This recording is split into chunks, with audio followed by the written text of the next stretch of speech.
welcome, welcome, Stephanie. I'm so excited that you are here, and I am going to introduce you.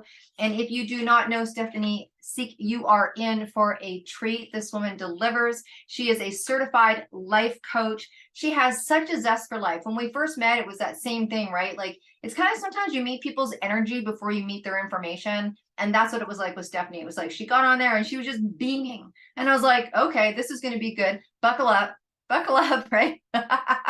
That was awesome. So she is a certified life coach, and she is the best-selling author of the book called The Love Compass. Ooh, The Love Compass. Okay, so her topic is discovering your compass for self-love. And the thing that you may not know is that this is great. What I get to, ask people, so what's something about you people don't know? And, sometimes you just get the coolest answers. And this one is a cool answer. So she finds her inspiration from Blanche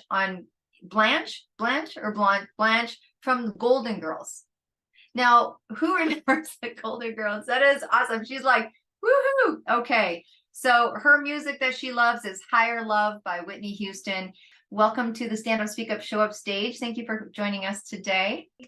Deb, thank you so much. My life has been transformed by this community and working with you. So I join you all today from the perspective of a working single mom, an entrepreneur, and a life and business coach. So our theme today is love up, right? So we are going to talk about how to love yourself better. I would have never believed if you had told me at age 18 that it would take me 30 more years to find the love of my life, that I would have had to experience 2 marriages, 2 painful divorces along the way, and that in my 40s, after decades as a top sales leader at several major companies, that one day I would suddenly decide, completely unplanned, to tell my boss that I was just done with corporate structure and I was done working for someone else. And I walked away from a significant income and full benefits and health insurance as a single mom to 3 daughters. So in fact, had I known all of this at age 18, I probably would have cried my eyes out for days and days and nights and days. And I would have resisted all that was to come. I might have tried everything I could to change the course of my life. And now at age 47, I am thrilled to say that I not only survived the heartbreak and the seemingly unbearable moments, but I actually thrived. I am so darn happy to be exactly where I am today, especially with all of you. I think a lot of us might share that sentiment I just described. Had we known what the twists and turns of our lives would be leading up to this very day, this very moment in time, we may have buried ourselves under the covers or not even wanted to get off the couch. But I'm also willing to bet that you, just like me, have experienced great moments of heart-bursting joy, of appreciation for life that just felt so good that you wanted to stay in that moment forever. So I decided a few years ago that I wanted to choose more joy, more love, more satisfaction for me, and that I would not feel guilt or shame about it or admonished for wanting to choose happiness and peace for myself. So this launched a big new chapter of my life. And today I'm going to share with you the top 5 most valuable practices that have empowered me to transform my life and love myself more. And I hope that at least one of these 5 will be game changers for each of you. So as I go through the 5, I'd love for you to put in the chat which one is resonating. So starting with practice number 5, take it 1 second at a time. The present is your present. My journey to finding my authentic voice and true self began with the wisdom of the great spiritual teacher of our time, Eckhart Tolle. Some of you may know of him. He and Oprah did a 10-part podcast series on how to be present. I was at an executive sales role at the time and in New York City for a big week-long meeting. And I had to get up very early each morning. Ask my boyfriend, I am not a morning person. So I believe it was divine intervention that led me to find Oprah's podcast at 5 a.m. that first morning. So in my hotel room, I was kind of sleeping and brushing my teeth and putting makeup on, getting ready to this podcast. But by Thursday morning, I was jumping out of bed, so excited to listen to another episode before my meeting started. I had never heard anyone describe what truly being present in the moment actually means. So through Eckhart's teachings, I came to learn that anxiety and stress can only happen when we're remembering painful past events or we're worrying about a future that hasn't even occurred. The present holds limitless possibilities, and it's the only place where change and miracles can occur. So a few months later, as I stood in my bathroom mirror, looking at myself, crying my eyes out, realizing that my second marriage had to come to an end, I was scared, I was angry, and I was sad. But then I remembered Eckhart Tolle's words from one of the podcast episodes. And he said, whenever you feel sad or depressed or out of sorts, ask yourself, in this very moment, this very second, am I okay? And the truth was, at that very second, I was listening to my heartbeat. My kids were alive and well. Yes, I was okay. I was sad. I wasn't very happy, but I was okay. So I decided I would focus on 1 second, 1 minute at a time to get through that time, the next moment, and the next one. And so being present has now become a spiritual practice for me. I even count the stairs as I'm going up and down to do my laundry, carrying the basket. And I try my best to focus on whatever I'm doing or whomever I'm with in the moment. In doing this now for a few years, a whole new world of possibilities has opened up because I'm in the moment. Being present gives us all a chance for our inner voice to speak to us, for our angels to speak to us, and for brilliant ideas to pop right into your head without even trying to think of them. So even in your darkest moments, I urge you to ask yourself, am I okay? In this moment, am I okay? And 99.999% of the time, you will find that yes, you usually are. So take it one moment at a time. Practice number 4, become responsibly selfish. I'd like to tell you about one of my coaching clients. We'll call her Jennifer to protect her privacy. Jennifer has spent nearly her entire adult life as a single mom to a special needs daughter. And early last year, her dad passed away. Then her mom became sick and had to go into a nursing home. And this was a really tough time for Jennifer. Her daughter, who is now an adult, is in a nearby home for special needs adults where they get help and assistance that they need, but Jennifer is still needed at her daughter's side quite a bit. And when I first started working with Jennifer, she was feeling overwhelmed, sad, a little tired, physically out of shape, and with aging brought some insecurities. But she realized that she wanted to not only live a long life for her daughter, she wanted to just feel better. So even though she felt like she couldn't take away a lot of time after work hours because she wanted to visit her daughter and her mom, she made a commitment to get a personal trainer and work out with him 3 days a week. And at first she was experiencing feelings of guilt. Like, should I really be spending this money on a trainer? Don't only wealthy women do that?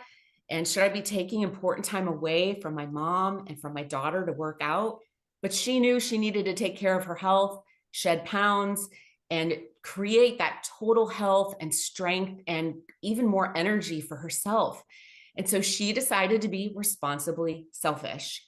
Her workout practice ended up becoming the glue for her year last year. It kept her on her path because her mom sadly did pass away and she still had to work with her daughter and spend a lot of time helping her. But she said, look, I'm going to do this for myself. I'm going to pay attention to my health. And here we are 7-8 months later, and she looks and feels fantastic. So I learned to be responsibly selfish when I quit my corporate job. I just wasn't happy doing that grind anymore. I appreciated corporate, but I needed to feel joy again in my work. So I launched 2 businesses, a B2B sales coaching business and a service coaching women. I finally decided, against all of kind of society norms and expectations, that being a responsible single mom, you should have a full-time job with benefits. I decided to bet on me. And in choosing me, I've been led into a whole new world of amazing people like this group. And my light is lit up again. And my kids even remark how happy their mom is this year. So be responsibly selfish with abandon. Put your oxygen mask on first, show up in your truth, And by doing what you want to do, you'll be shocked at actually how you create more energy and you actually can give more. So when you're living authentically, you know what you need and want to do. To match right on up with the advice to be responsibly selfish comes our golden nugget number 3 of how to love yourself better in our countdown. And this practice will truly set you free. Release the opinions of others. This is a difficult thing to do. It's an action that will accelerate you into living the life of your dreams, but you have to stop caring about what others think. We've heard other speakers today talk about that. This was the toughest one for me. I was a born people pleaser and I was a peacemaker. I never wanted anyone to suffer discomfort. And even with my 2 ex-husbands, I would take the brunt of negative words because I didn't want to push back and cause conflict. I would always be sure to say diplomatic things in family and work situations. And sometimes I was so busy trying to make everyone else feel comfortable that I didn't form my own opinions or realize what I deserved. And then I wrote a book. I said some things in it about my former religion and childhood experiences that my family did not like. And in that process, I realized, look, this is my life. I love the people in my life. I respect them. But the only one experiencing my heart and my life is me. So I spent time thinking about my values, about how I wanted to enjoy life, and I now live it unapologetically. It took me 4 decades to learn how to do it. So it's too late. As I started telling my daughters and myself a few years ago, you can always change your mind. Don't let anyone tell you what's possible or not possible for your life. And if you find yourself going down a path that's no longer in accord with what you feel in your gut, with what you feel is right, change the path, no matter how many people you shock or dismay or disappoint, because otherwise you're just living your life as a shell of yourself. And when you step into your full soul's desire, then you're really living. You don't need to apologize for living the path that feels right to you. So to live more authentically and not care about what other people's thoughts were, I got a boyfriend, an awesome rocker, actor, sexy boyfriend. And I realized I didn't want to be or need to be married. And that was an opinion I carried of other people for the longest time. So I'm not married, yet I'm in the happiest relationship I've ever been in for the past 3 years. And people in the neighborhood might talk about the 40-year-old something woman living in her house whose boyfriend's car is in her driveway a few nights a week. And people will ask us, why aren't you married? It's been 3 years. And I say, I'm so happy now. I'm just going to enjoy this. And I find when I declare that, people's judgment kind of dissolves, because who can argue with you when you show up kindly and confidently in your truth? So release the opinions of others. It will set you free to live your life in accordance with your soul. All right, on to number 2 in our countdown. And it's this: feel the next best feeling possible. In today's social media world, there is so much pressure to just be happy, just be positive. And that doesn't always feel possible. It's not always realistic. When you wake up on the wrong side of the bed, or you have a day completely derail on you, or encounter somebody who's rude, it can be difficult to go from angry and upset or disappointed to happy and positive. How many of you have experienced that? So as I prepared to become a coach, another divine intervention happened in my life, and I was introduced to the emotional vibration chart created by Dr. David Hawkins. And did you know that shame is the lowest vibration feeling we can feel as human beings? Anger is also a lower vibration, but it's higher than shame. I recently started working with a client who feels a lot of shame. Shame that her husband doesn't find her attractive anymore, or so she says. Shame that she has not accelerated in her career the way she thought she would have by age 50. And in our work together, I shared Dr. Hawkins' insights in that vibration chart, and we actually set a goal to move out of shame and move up through guilt and just accomplish getting to apathy, because apathy is higher vibe than shame. That felt realistic to her.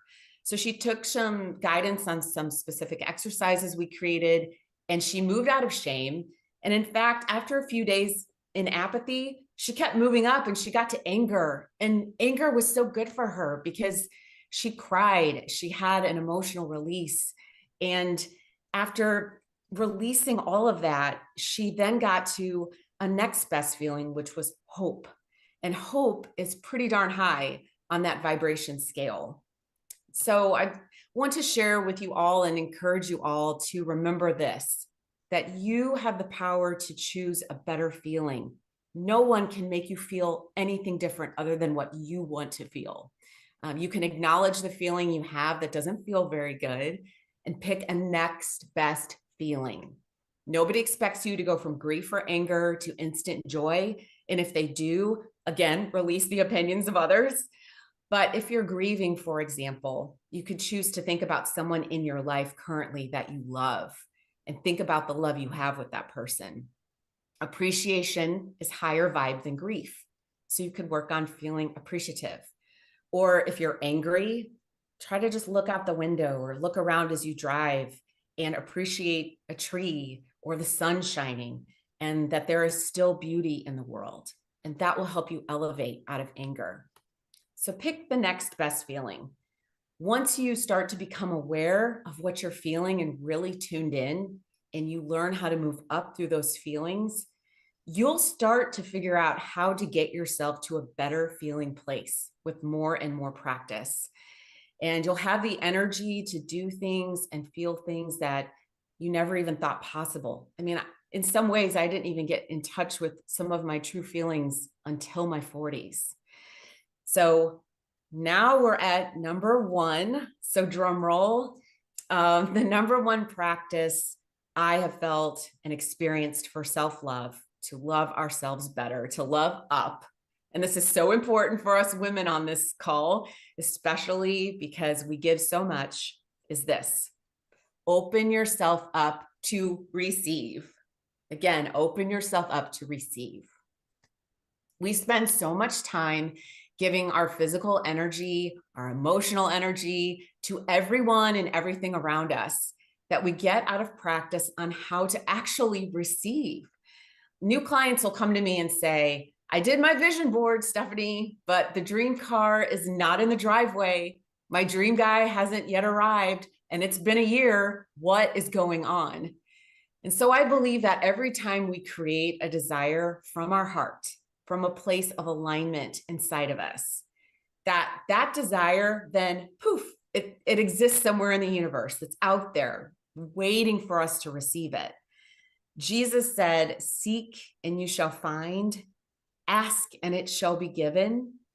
But everyone's like, hey, Jesus, I asked, where is it? Where is the guy? Where's the girl? Where's the money? Where's my love?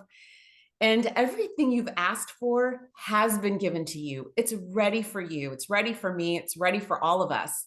But we have to get into that good vibrational space we talked about in tip number 4. And then we have to prepare ourselves to just receive it. We have to believe it. We have to believe that it exists before we can receive it. We have to know that if that desire that we launched is coming from a place of purpose and intention and true alignment with who we are in our hearts, that it's inevitable that we can receive it. So here's a story I'm going to end on. A woman and her child are walking down the street. The woman is running through all her to-dos, which includes paying her bills. And she's stressing out about those bills. She's prayed for more money, but she doesn't see it coming. She's all caught up in her head thinking about how she needs to make more money. And her child suddenly shouts, look, mommy, it's a penny. And the child leans over to pick the penny up off the ground. But the woman stops the child and says, don't touch that. It's dirty. It's only a penny. And that comes from the woman who just can't understand why she isn't able to find more money to pay her bills. She's not in a place of receiving. If she can't receive the penny that has been placed on her path, brought to her attention by the child whom she loves more than anything on this earth, how can she receive the hundreds of thousands, even maybe the millions of dollars waiting for her out there in the universe? And the same applies to love. Women who come to me for love coaching, that's what I wrote about in my book, feel a lack of love in their lives because they're associating the lack of a partner, a boyfriend, a girlfriend, a spouse as not having love. But then when we do emotional exercises to start identifying and feeling all of the sources of love in their life, from their pets to a parent, to a child, to a best friend, they realize that just like the movie, love actually is all around them. And they just haven't been receptive and conscious of all the great feelings of these other forms of love. That's been blocking their ability to connect and receive the romantic love they've asked for. So in appreciating what we have right now and believing that it's there, we just have to relax and receive and appreciate the penny. We all have those pennies in our lives that we just dismissed and thought, that wasn't big enough. That's not what I wanted. Receive the penny and then watch the love, the abundance, and the dollars flow. So in summary, the 5 ways to up-level your life this year and love yourself more. Take one moment at a time. Remember, the present is a present. Become responsibly selfish. Release the opinions of others. Feel the next best feeling possible. And open yourself up to receive all that goodness because you deserve it. So again, I'm Stefani Seek. I am the author of The Love Compass, A Girl's Guide to Finding Authentic Love. If you like to listen to your books, I recorded it on Audible. It's also available on Amazon. And Deb, it was just an honor to spend time with this group today. And Kathleen, you're an amazing host. It's been a long day, so thank you for having me. Absolutely. Thank you so much. Let's do the jazz hands and the hearts and that was incredible. Thank you so much. I think we're all like still digesting, and I love how you finished with the penny. I love how you finished with that. It was incredible because I think that's very relatable, right? It's very relatable. Thank you so much for everything you just shared.